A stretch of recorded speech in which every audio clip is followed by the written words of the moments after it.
सोलापूर महानगरपालिका निवडणूक 2025च्या पार्श्वभूमीवर राज्य उत्पादन शुल्क विभाग सोलापूर यांनी जिल्हा परिसरात अवैध देशी विदेशी मद्य व हातभट्टी दारू निर्मिती, विक्री व वाहतुकीवर संयुक्त धडक कारवाई केली आहे।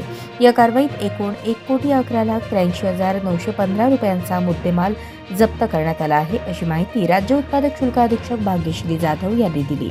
राज्य उत्पादन शुल्क विभागाचे विभागीय उपायुक्त पुणे विभाग यांच्या निर्देशानुसार ही कारवाई करण्यात आली। 15 डिसेंबर ते 30 डिसेंबर 2025 दरम्यान सोलापूर शहर व जिल्ह्यात अवैध हातभट्टी निर्मिती केंद्रे, अवैध मद्य विक्री व वाहतुकीवर कारवाई करून 200 गुन्हे नोंद करण्यात आले असून 225 आरोपींवर कारवाई करण्यात आली आहे। या कारवाईत 24 वाहनांसह मुद्देमाल जप्त करण्यात आला आहे। हा आपला हक्काचा चॅनल AG न्यूज, संपादक अंबादास गज्जर या YouTube चॅनलला लाईक करा, शेअर करा, सबस्क्राईब करा।